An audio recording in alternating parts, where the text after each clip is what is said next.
सपनों का शहर मुंबई, जहां एक तरफ चमक, रफ्तार और कामयाबी की उड़ान के लिए जाना जाता है, तो वहीं दूसरी ओर इसके दामन पर दशकों तक अंडरवर्ल्ड का एक काला खौफनाक साया मंडराता रहा। पुराने गैंगस्टर बिना एक दूसरे से टकराए मुंबई पर राज करते रहे, लेकिन जैसे ही नए नाम उभरे, उनकी ताकत की भूख ने शहर की सड़कों को खून से लाल कर दिया। इसके बाद मुंबई अंडरवर्ल्ड में सत्ता बंदूक से तय होने लगी और लॉयल्टी खून से लिखी जाने लगी। 1980s तक दाऊद इब्राहिम ने अंडरवर्ल्ड में अपनी ऐसी धाक जमा ली कि उसका नाम ही खौफ पैदा करने के लिए काफी था। लेकिन दाऊद का ये क्राइम एम्पायर सिर्फ उसके दम पर नहीं खड़ा था, बल्कि उसके साथ एक ऐसा शख्स था जो हर कदम पर उसकी परछाई बनकर चलता था। वो शख्स जितना खूंखार और डेयरिंग था, उससे कहीं ज्यादा लॉयल और मास्टर प्लानर था। उसकी प्लानिंग और इंटेलिजेंस का ही नतीजा था कि एक वक्त पर डी कंपनी में करीब 5000 लोग काम करते थे। दाऊद को इस पर इतना भरोसा था कि वही दाऊद की आंख, कान और दिमाग था, और उसके बिना डी कंपनी एक कदम भी आगे नहीं बढ़ती थी। उसका ऑर्डर दाऊद इब्राहिम का ऑर्डर माना जाता। लेकिन अंडरवर्ल्ड में भरोसा भी बारूद जैसा ही होता है, और जरा सी चिंगारी से सब कुछ जल जाता है। उसी तरह वक्त बदला, हालात बदले, और अंडरवर्ल्ड के ये दो गहरे दोस्त एक दूसरे के सबसे बड़े दुश्मन बनकर एक दूसरे के खून के प्यासे हो गए। कई बार एक दूसरे को खत्म करने की प्लानिंग बनी, गोलियां चली, साजिशें रची गई, और अंडरवर्ल्ड की सबसे खतरनाक जंग शुरू हो गई। ये कहानी है दाऊद इब्राहिम की डी कंपनी में कभी नंबर 2 की हैसियत रखने वाले छोटा राजन की। आखिर छोटा राजन पर दाऊद इब्राहिम को इतना भरोसा क्यों था? दाऊद और छोटा राजन की इस दोस्ती में आंख किसने लगाई? कैसे एक वक्त पर छोटा राजन ने दाऊद इब्राहिम को लगभग मौत के मुंह तक पहुंचा दिया था? और कभी डी कंपनी का सबसे ताकतवर पिलर रहा छोटा राजन आज कहां है और किस हाल में जी रहा है? छोटा राजन का असली नाम राजेंद्र सदाशिव निकालजे था। राजेंद्र का जन्म साल 1957 में बॉम्बे के चेंबूर में हुआ। उसका परिवार चेंबूर की झुग्गियों में रहा करता था। उसके पिता सदाशिव निकालजे मजदूरी करते थे, जिससे 4 बेटों और 2 बेटियों को पालना पोसना काफी मुश्किल था। ऐसे में राजेंद्र सदाशिव केवल 5वीं क्लास तक ही पढ़ाई कर पाया और उसे मजबूरन अपनी पढ़ाई छोड़नी पड़ी। उन दिनों मुंबई में वायलेंस, फाइट्स और गैंग कल्चर आम बात थी, इसलिए पढ़ाई छोड़ने के बाद खाली बैठा राजेंद्र काफी कम उम्र में गलत संगत में पड़ गया और केवल 10 साल की उम्र में गुंगा नाम के एक लोकल गैंग में शामिल हो गया। ये गैंग आसपास बने सिनेमा हॉल के टिकट ब्लैक करने का काम करता था। ऐसे में राजेंद्र सदाशिव निकालजे ने भी फिल्मों की टिकट ब्लैक करना शुरू कर दिया। उसने अगले 12 सालों तक फिल्मों की टिकट की ब्लैकिंग की और इससे अच्छे खासे पैसे बनाए। इन सब के बीच साल 1979 आ चुका था। एक दिन पुलिस ने तिलक नगर के सहकार सिनेमा के आसपास टिकट ब्लैक करने वालों के खिलाफ एक बड़ी कार्रवाई करते हुए लाठी चार्ज किया। वहाँ राजेंद्र सदाशिव निकालजे भी मौजूद था। उसने पुलिस से मार खाने के बजाय एक कांस्टेबल से लाठी छीन ली और पुलिस पर ही हमला कर दिया। केवल 22 साल की उम्र में उसने अकेले ही 5 पुलिस वालों को लाठी से पीटकर गंभीर रूप से घायल कर दिया। इससे उसका क्राइम जगत में नाम हो गया और उसकी डेयरिंग की वजह से राजन महादेवन नायर उर्फ बड़ा राजन ने राजेंद्र सदाशिव निकालजे को अपने गैंग में शामिल कर लिया। राजेंद्र सदाशिव ने बड़ा राजन से काली कमाई के सारे गुण सीखे और उसके लिए काम करने लगा। अर्ली 1980s में मुंबई अंडरवर्ल्ड में पावर बैलेंस पूरी तरह बदलने लगा था। मुंबई अंडरवर्ल्ड का सबसे बड़ा डॉन हाजी मस्तान लगभग स्मगलिंग के बिजनेस से बाहर हो चुका था। पठान गैंग में करीम लाला की जगह नए लड़के आलमजेब, अमीरजादा और उसके भतीजे समद खान ने ले ली थी, जबकि तीसरे सबसे बड़े डॉन वरदराजन मुदलियार के गैंग को धीरे धीरे बड़ा राजन कंट्रोल करने लगा था। इसके अलावा उस दौरान मुंबई अंडरवर्ल्ड में दाऊद इब्राहिम का नाम भी तेजी से उभर रहा था। दाऊद की स्मगलिंग में बढ़ती पकड़ से पठान गैंग इतना परेशान हो गया कि उसने मन्या सुरवे की मदद से 1981 में दाऊद के बड़े भाई शबीर इब्राहिम को मरवा दिया। भाई की हत्या से दाऊद अंदर तक हिल गया और उसने बदला लेना शुरू कर दिया। पहले उसने मन्या सुरवे की मुखबिरी करके मुंबई पुलिस के जरिए मन्या सुरवे का एनकाउंटर करवा दिया और फिर पठान गैंग के अमीरजादा को मारने के लिए सुपारी निकाल दी। दाऊद इब्राहिम का बड़ा राजन के साथ खूब याराना था, इसलिए उसने दाऊद से वादा किया कि वो उसका बदला लेगा। इसके बाद 6 सितंबर 1983 को बड़ा राजन ने मुंबई सेशंस कोर्ट के अंदर अमीरजादा को गोलियों से भुनवा दिया। दाऊद के साथ हाथ मिलाने और पठान गैंग के बड़े गैंगस्टर अमीरजादा की हत्या करवाने से बड़ा राजन का हौसला 7वें आसमान पर पहुंच चुका था। उसे लगने लगा था कि अब वो आसानी से एक एक करके अपने पुराने दुश्मनों को ठिकाने लगा देगा।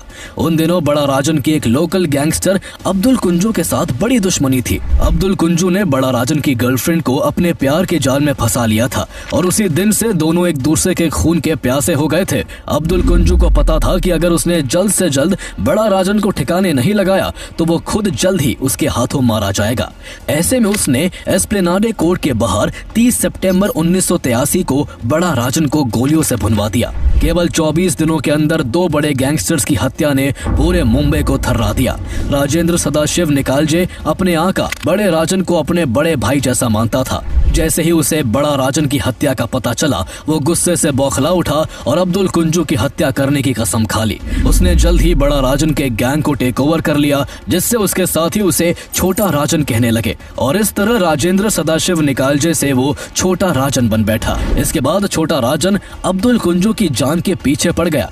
डर के मारे अब्दुल कुंजू पठान गैंग के आलमजेब के पास पहुंचा, लेकिन आलमजेब ने उसे डांट कर भगा दिया। हालात ये हो गए कि कुंजू जहां भी भागता, छोटा राजन को किसी न किसी तरह उसकी खबर लग ही जाती।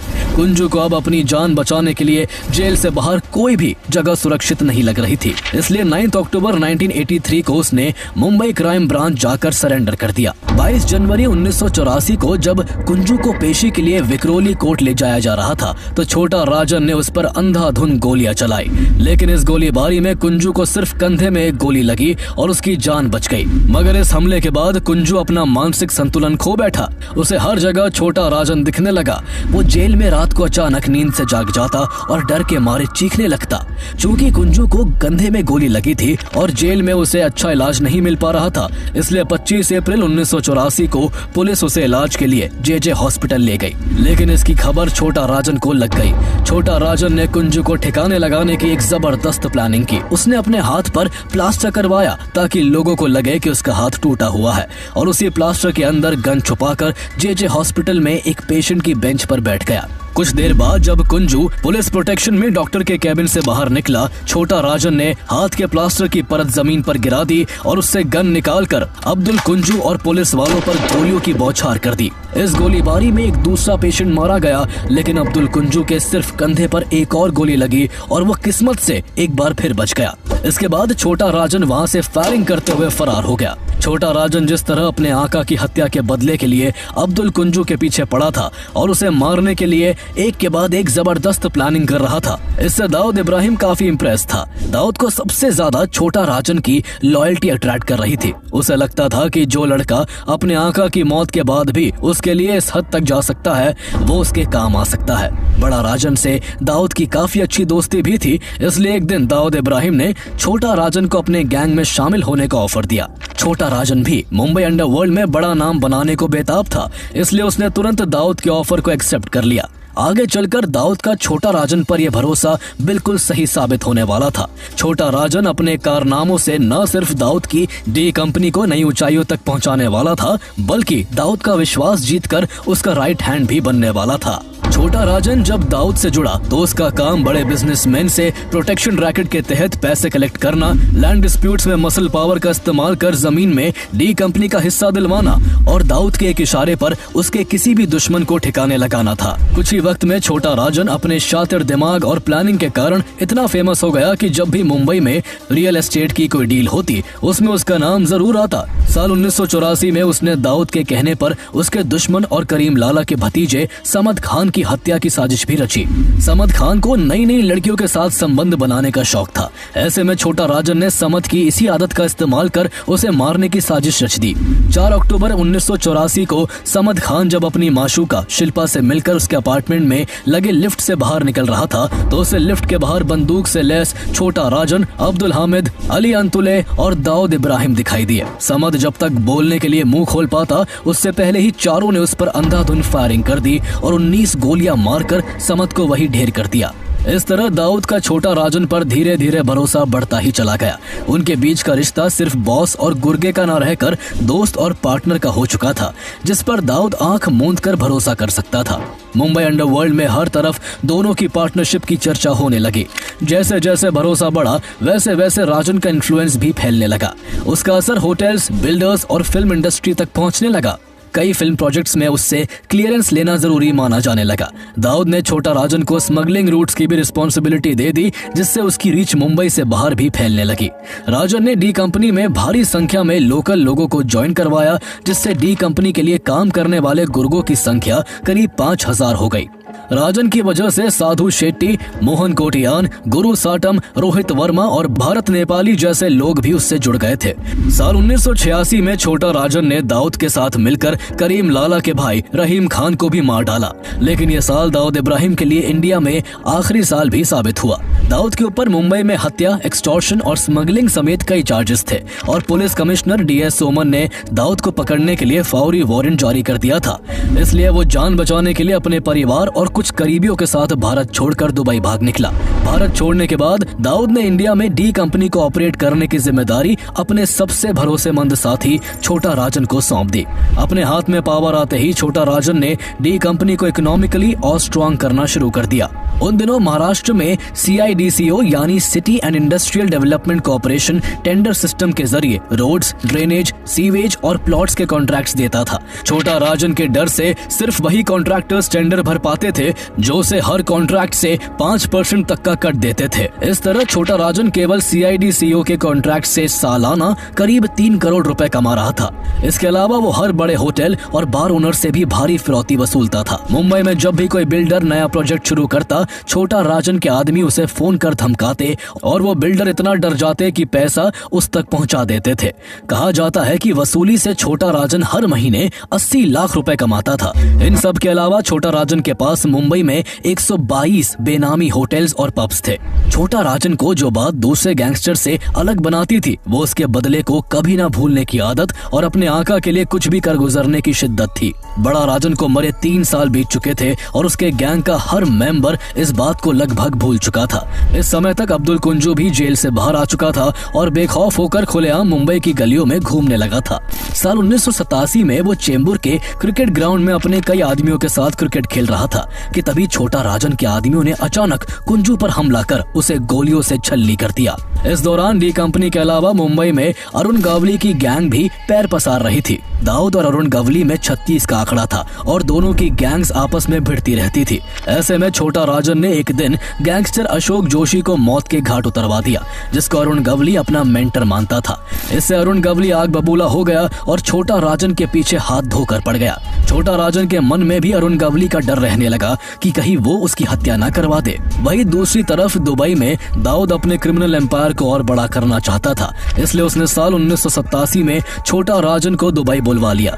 इसके बाद दाऊद ने छोटा राजन को दुबई का काम भी हैंडओवर कर दिया और साथ ही ये मैंडेटरी कर दिया कि इंडिया में भी डी कंपनी का कोई भी काम छोटा राजन की परमिशन के बगैर नहीं होगा। हाथ में आई डबल पावर से खुश छोटा राजन ने दुबई पहुंचने के कुछ ही महीने बाद सुजाता नाम की एक लड़की से शादी कर ली। इस शादी में दाऊद इब्राहिम भी अपनी बीवी महजबीन के साथ पहुंचा था। शादी के बाद छोटा राजन ने डी कंपनी को रशिया की सोल्टसेव्स्काया गैंग के मॉडल पर डेवलप करना शुरू कर दिया।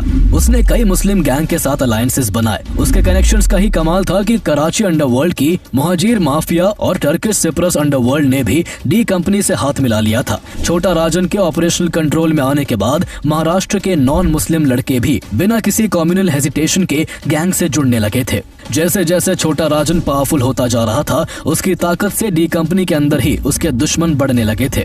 उन दिनों डी कंपनी में जहां छोटा राजन की नंबर 2 की पोजीशन थी और वो दाऊद का राइट हैंड था, तो वही छोटा शकील की नंबर 3 की पोजीशन थी और वो दाऊद का लेफ्ट हैंड माना जाता था। इस दौरान छोटा शकील को हर काम छोटा राजन के इशारे पर ही करना पड़ता था। धीरे धीरे उसे और उसके लॉयल शरद शेट्टी और सुनील सावंत को दाऊद का छोटा राजन पर अंधा भरोसा खटकने लगा था। छोटा शकील को यह बात खाई जाती थी कि आखिर दाऊद छोटा राजन को इतना क्यों मानता है। असल में छोटा शकील डी कंपनी में छोटा राजन की जगह लेना चाहता था। इसके लिए छोटा राजन को दाऊद से दूर करना जरूरी था। इसके लिए उसको सबसे अच्छा मौका तब मिला जब अरुण गवली गैंग ने 1991 में दाऊद की बहन हसीना पारकर के पति इब्राहिम पारकर की हत्या कर दी। दाऊद ने उसके जीजा को शूट करने वाले शैलेश हलदंकर और विपिन शौर्य को मौत के घाट उतारने का काम छोटा राजन को सौंप दिया। इब्राहिम पारकर के दोनों हत्यारे जे हॉस्पिटल में कड़ी सुरक्षा के बीच एडमिट थे, इसलिए उन्हें ठिकाने लगाने में देरी हो रही थी। ऐसे में छोटा शकील, शरद शेट्टी और सुनील सावंत ने दाऊद के कान भरने शुरू कर दिए। शरद शेट्टी ने दाऊद से कहा कि छोटा राजन अब खुद एक पावर सेंटर बनता जा रहा है और वो इतना मजबूत हो चुका है कि कभी भी अपनी अलग गैंग बनाकर उसको धोखा दे सकता है। लेकिन दाऊद ने उसकी बातों में कोई दिलचस्पी नहीं ली। ऐसे में छोटा शकील ने बड़ी चालाकी से बात बदली और मुद्दे को इब्राहिम पार्कर की हत्या की तरफ मोड़ते हुए कहा कि इब्राहिम पार्कर को मरे कई महीने हो चुके हैं, लेकिन छोटा राजन ने अब तक कोई बदला नहीं लिया है। दाऊद को यह बात हिट कर गई। उसे भी लगने लगा कि छोटा राजन उसकी बात को अब सीरियसली नहीं ले रहा और उसके जीजा का बदला नहीं लेना चाहता। दाऊद के हाव भाव बदलते देख छोटा शकील ने उससे कहा कि एक बार उसे एक मौका दिया जाए। बहनोई की हत्या का बदला लेने के गुस्से में जल रहे दाऊद ने छोटा राजन से बिना पूछे ही छोटा शकील को गो अहेड कह दिया। इसके बाद 12 नवंबर 1992 को छोटा शकील के खतरनाक शूटर्स ने मुंबई के जे हॉस्पिटल में घुसकर ताबड़तोड़ 500 राउंड्स की फायरिंग की और शैलेश हलदंकर को भून डाला। हालांकि उस दिन विपिन शौर्य दूसरे वार्ड में था, इसलिए उसकी जान बच गई, लेकिन इस गोलीबारी में 2 पुलिसकर्मी भी मारे गए। इसके बाद दाऊद इब्राहिम अपने राइट हैंड छोटा राजन को डी कंपनी की इंपॉर्टेंट प्लानिंग से धीरे धीरे दूर रखने लगा। जो शख्स कल तक हर बड़े फैसले का हिस्सा होता था, वो अब सिर्फ ऑर्डर सुनने तक सीमित कर दिया गया। यहीं से छोटा राजन और दाऊद इब्राहिम की एक दूसरे के जानी दुश्मन बनने की शुरुआत हुई। जो छोटा राजन अभी तक दाऊद की सबसे मजबूत ढाल था, वही आगे चलकर उसका सबसे बड़ा दुश्मन बनने वाला था। छोटा राजन को सबसे बड़ा झटका तब लगा जब दाऊद इब्राहिम ने टाइगर मेमन, मोहम्मद दोसा, अनीस इब्राहिम और पाकिस्तान इंटेलिजेंस एजेंसी ISI के साथ मिलकर 12 मार्च 1993 को मुंबई में टेररिस्ट अटैक करवा के 12 जोरदार धमाके करवाए। इन धमाकों में करीब 257 लोगों की मौत हुई और 700 से ज्यादा लोग गंभीर रूप से घायल हो गए। दाऊद ने इस आतंकी हमले की पूरी प्लानिंग से छोटा राजन को बिल्कुल दूर रखा था। पुलिस इन्वेस्टिगेशन में जैसे ही ये बात सामने आई कि इस खौफनाक हमले की खूनी साजिश के पीछे दाऊद इब्राहिम का हाथ था, तो इंडिया में उसके खिलाफ काफी बात की जाने लगी। शिवसेना नेता बाल ठाकरे ने भी दाऊद इब्राहिम के खिलाफ काफी कुछ कहा, लेकिन छोटा राजन को लगता था कि इन सब में दाऊद का हाथ नहीं है, इसलिए उसने उसके बचाव में न्यूज़पेपर्स में स्टेटमेंट्स दिए और बाल ठाकरे को भी सीधे चुनौती देते हुए कहा कि दाऊद को किसी से सर्टिफिकेट लेने की जरूरत नहीं है। लेकिन उसे कहाँ पता था कि दाऊद उसे इस्तेमाल कर अब दूध में गिरी मक्खी की तरह निकाल कर फेंक चुका है। बात यहाँ तक आ पहुंची कि डी कंपनी के मुस्लिम लोग अब उसे काफिर कहने लगे थे। अब डी कंपनी में छोटा राजन की जगह छोटा शकील ने ले ली थी। काफिर वाली बात राजन को अंदर तक चोट पहुंचा रही थी और वो चाहता था कि दाऊद इस इनजस्टिस को देखे और समझे। लेकिन दाऊद उस वक्त माइनर इंटरनल कॉन्फ्लिक्ट्स पर ध्यान देने की बजाय खुद को एक ग्लोबल डॉन और पावर प्लेयर के रूप में कंसोलिडेट करने में लगा हुआ था। ऐसे में जल्द ही ये बिटरनेस खुले आर्गुमेंट्स और फिजिकल कॉन्फ्रंटेशंस में बदल गई। राजन और शकील के कैंप्स एक दूसरे को नीचा दिखाने का कोई मौका नहीं छोड़ते थे। कुछ ही महीनों में दोनों के बीच की दुश्मनी इतनी बढ़ गई कि साल 1994 तक दोनों ग्रुप्स एक दूसरे का खून बहाने पर उतारू हो गए। एक दिन दाऊद ने दुबई में एक ग्रैंड बैश अनाउंस की, जिसमें उसने अपने सारे लोगों को इनवाइट किया। राजन भी इस पार्टी में जाने वाला था, लेकिन जैसे ही वो वहां जाने के लिए घर से बाहर निकलने वाला था, तभी उसके करीबी का फोन आया जो पहले से ही दाऊद की पार्टी में मौजूद था। उसने कहा कि वो यहाँ ना आए क्योंकि छोटा शकील ने उसको जान से मारने की यहाँ पूरी प्लानिंग कर रखी है। यह सुनते ही राजन की रूह कांप गई। खुद दर्जनों हत्याओं की प्लानिंग करने वाले शख्स को आज पहली बार मौत का एहसास हो रहा था। उसे सबसे ज्यादा गुस्सा दाऊद पर आ रहा था कि कैसे उसने उसको किनारे कर दिया। जिस दाऊद के लिए उसने जी जान से काम किया था, उसके दुश्मनों को खत्म किया था, उसका एम्पायर खड़ा करने में मदद की थी, वही दाऊद अब उसकी हत्या को भी चुपचाप देखने को तैयार था। छोटा राजन अब ठगा हुआ महसूस कर रहा था और उसी रात उसने फैसला किया कि अब मामला ईगो या पावर का नहीं रहा, बल्कि अब सवाल सिर्फ एक है कि या तो वो मरेगा या फिर दाऊद मरेगा। कहा जाता है कि इसके बाद छोटा राजन ने किसी तरह एक इंडियन इंटेलिजेंस एजेंसी के एक ऑफिसर से कांटेक्ट किया और उनसे कहा कि अगर उसे दुबई से सेफली बाहर निकलवा दिया जाए तो वो बदले में दाऊद और उसके ग्लोबल बिजनेस नेटवर्क की पूरी इंफॉर्मेशन उनको सौंप देगा। इंडियन इंटेलिजेंस ऑफिसर को ये इंडिया में मोस्ट वांटेड दाऊद इब्राहिम को पकड़ने का बहुत अच्छा मौका लगा और इसलिए उस ऑफिसर ने छोटा राजन को दुबई से सेफली काठमांडू और फिर मलेशिया के कुआलालंपुर पहुंचा दिया। अब छोटा राजन के पास सिर्फ दाऊद इब्राहिम को खत्म करने का मोटिव बचा हुआ था। छोटा राजन को इग्नोर करना दाऊद को काफी महंगा साबित होने वाला था। क्योंकि उसे अंदाजा नहीं था कि छोटा राजन उसके बारे में कितनी और कौन सी इंफॉर्मेशन इंडियन इंटेलिजेंस तक पहुंचा सकता था। जल्द ही इसका असर भी देखने को मिला। छोटा राजन ने इंडियन इंटेलिजेंस को दाऊद के दुबई के कई ठिकानों के बारे में बता दिया। इसके बाद दुबई के उसके ठिकानों पर छापेमारी होने लगी, लेकिन जब तक इंडियन ऑफिसर्स दाऊद तक पहुंच पाते तब तक ये जानकारी दाऊद को लग गई और वो दुबई को हमेशा के लिए छोड़कर पाकिस्तान के कराची में आकर बस गया। उधर छोटा राजन थाईलैंड, मलेशिया और ऑस्ट्रेलिया जैसी जगहों पर मूव करता रहा। हर कंट्री में वो लिमिटेड टाइम के लिए रुकता और फिर अपनी लोकेशन बदल लेता। इस दौरान उसने अपना एक अलग गैंग बना लिया था, जिसके जरिए वो कई देशों में अपने क्रिमिनल एम्पायर को ऑपरेट करने लगा। साल 1994 में उसने दाऊद के favourite narco terrorist फिल्लू Khan अलायस Bakhtiyar Ahmad Khan को ढेर कर दिया। फिल्लू खान 1993 में मुंबई ब्लास्ट में भी शामिल था और उस पर मुंबई पुलिस ने केस भी दर्ज कर रखा था। छोटा राजन ने फिल्लू खान के अलावा सलीम कुरला, माजिद खान और मोहम्मद जिंदरान जैसे दाऊद के कई गैंग मेंबर्स को ढेर किया, जो 1993 मुंबई ब्लास्ट में शामिल थे। यह हत्याएं दाऊद के पूरे नेटवर्क पर एक डायरेक्ट अटैक थी। इसके बाद छोटा राजन इंटरव्यूज में सीना ठोक कर कहने लगा कि जो भी 1993 ब्लास्ट में शामिल था, मैं उनमें से किसी को भी जिंदा नहीं छोड़ूंगा और जो कोई भी दाऊद के साथ है वो मेरा दुश्मन है। उसकी ऐसी बातों की वजह से इंडिया में कई लोग उसे एक तरह का देशभक्त गैंगस्टर मानने लगे, लेकिन असल में ये उसका महज झूठा मुखौटा था। असल में वो भी दाऊद की तरह ही एक क्रिमिनल था, जिसने पैसा और ताकत, डर, खून और इलीगल कारोबार के दम पर हासिल किया था। छोटा राजन दाऊद को मारने के लिए बेताब था। उसे पहला मौका साल 1998 में मिला, जब दाऊद की तीसरी बेटी मारिया की मौत हो गई और उसका कराची में अंतिम संस्कार किया जाना था। ऐसे में छोटा राजन ने सोचा कि क्यों ना कमजोर पड़े दाऊद को खत्म कर दिया जाए और इसकी जिम्मेदारी अपने भरोसेमंद विकी मल्होत्रा को सौंप दी। इस मिशन के लिए विकी मल्होत्रा नेपाली पासपोर्ट पर काठमांडू से कराची पहुंचा, जहां उसने 2 AK-47 राइफल्स खरीदी। उसका प्लान ये था कि जब कब्रिस्तान में दाऊद अपनी बेटी को दफनाने आएगा, तभी वो उस पर अंधाधुंध फायरिंग करके उसकी जान लेकर वहां से फरार हो जाएगा। लेकिन इससे पहले कि प्लान एग्जीक्यूट हो पाता, ISI ने उस आदमी को पकड़ लिया जिससे विकी ने राइफल्स खरीदी थी। ISI ने ये खबर दाऊद तक पहुंचा दी, जिससे वो अलर्ट हो गया और अपनी बेटी के फ्यूनरल के लिए कब्रिस्तान नहीं आया। जब विकी और उसका साथी वहां पहुंचे तो उन्होंने देखा कि पूरे इलाके में सिक्योरिटी बढ़ा दी गई है और दाऊद का कहीं कोई अता पता नहीं है। मजबूरन उन्होंने राइफल्स कहीं फेंक दी और किसी तरह बलूचिस्तान होते हुए अफगानिस्तान भाग निकले। छोटा राजन के राइट हैंड विकी मल्होत्रा ने एक बार दाऊद को दुबई में भी ढेर करने की कोशिश की। दाऊद कभी कभी दुबई के इंडिया क्लब आया जाया करता था। ऐसे में विकी ने इंडिया क्लब के सामने एक फ्लैट किराए पर लिया और दाऊद के आने का इंतजार करने लगा, लेकिन कई महीनों तक दाऊद वहां नहीं आया। ऐसे में गुस्से और फ्रस्ट्रेशन में आकर विकी और उसके साथियों ने एक दिन इंडिया क्लब पर हमला बोल दिया और अंधाधुंध फायरिंग कर दाऊद के बहुत करीबी शरद शेट्टी को मौत के घाट उतार दिया। जहां एक तरफ छोटा राजन दाऊद को ठिकाने लगाने की कोशिशों में लगा था, तो वही उस दौरान दाऊद का राइट हैंड बन चुका छोटा शकील छोटा राजन के पीछे हाथ धोकर पड़ा हुआ था। साल 2000 में छोटा शकील को खबर मिली कि छोटा राजन बैंकॉक में रह रहा है।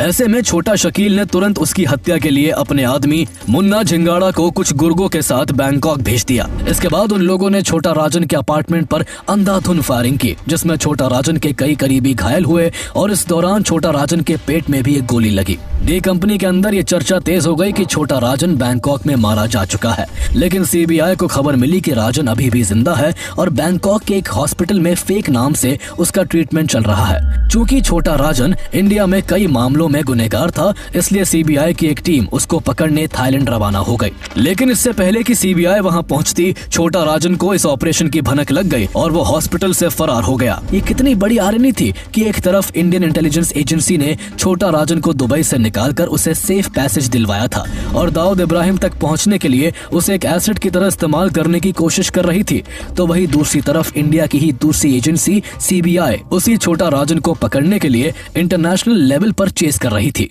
यानी एक ही देश की अलग अलग एजेंसीज एक ही आदमी को लेकर बिल्कुल उल्टी दिशाओं में काम कर रही थी। यही कॉन्ट्राडिक्शन आगे चलकर इस पूरी कहानी को और भी उलझा देता है। साल 2005 में दाऊद इब्राहिम की बड़ी बेटी महरूक की शादी पाकिस्तान के पूर्व क्रिकेटर जावेद मियांदाद के बेटे जुनैद मियांदाद के साथ हुई। इसका रिसेप्शन 23 जुलाई को दुबई के ग्रैंड हयात होटल में होने वाला था। इसी मौके का इस्तेमाल करते हुए IB से रिटायर हो चुके अजीत डोभाल ने छोटा राजन की मदद से दाऊद को ढेर करने का प्लान बनाया। दाऊद को ठिकाने लगाने का काम छोटा राजन के 2 शूटर्स विकी मल्होत्रा और फरीद तानाशाह को सौंपा गया था। लेकिन ऐन वक्त पर एक बहुत बड़ी गड़बड़ हो गई। मुंबई पुलिस को किसी तरह ये भनक लग गई कि छोटा राजन के आदमी भारत में मौजूद है। एक दिन जब डोभाल एक होटल में बैठकर छोटा राजन गैंग के शूटर्स को पूरा मिशन समझा रहे थे, तभी मुंबई पुलिस ने उस होटल पर धावा बोल दिया। डोभाल ने पुलिस को समझाने की पूरी कोशिश की कि वो कौन है और किस मिशन पर काम कर रहे हैं, लेकिन मुंबई पुलिस ने उनकी एक नहीं सुनी और विकी मल्होत्रा और फरीद तानाशाह को अरेस्ट करके ले गई। इस तरह एक बार फिर दाऊद इब्राहिम मारे जाने से बच गया। छोटा राजन की दाऊद इब्राहिम को मारने की कोशिशें तब तक चलती रही जब तक वो अरेस्ट नहीं हो गया। साल 2015 में इंटरपोल ने छोटा राजन के खिलाफ रेड कॉर्नर नोटिस जारी किया और उसे इंडोनेशिया के बाली में इंडोनेशियन पुलिस ने गिरफ्तार कर लिया। इसके बाद इंडियन पुलिस उसे एक्स्ट्राडिशन के जरिए दिल्ली लेकर आई, जहां उस पर करीब 70 क्रिमिनल केसेस दर्ज किए गए। साल 2018 और फिर साल 2024 में उसे अलग अलग मामलों में उम्र कैद की सजा सुनाई गई और छोटा राजन आज भी दिल्ली की तिहाड़ जेल में बंद है। छोटा राजन की जिंदगी से इंस्पायर्ड होकर साल 1999 में वास्तव द रियलिटी नाम की एक फिल्म आई थी, जिसमें छोटा राजन का किरदार संजय दत्त ने निभाया था। अगर आपको छोटा राजन की ये कहानी दिलचस्प लगी तो आपको हमारी rise of Mumbai mafia series की बाकी वीडियोस भी जरूर पसंद आएंगी। इस सीरीज में हमने हाजी मस्तान, दाऊद इब्राहिम, मान्या सुरभि और अरुण गवली की पूरी कहानी डिटेल में कवर की है। चारों ही वीडियोस का लिंक आपको इस वीडियो के डिस्क्रिप्शन में मिल जाएगा।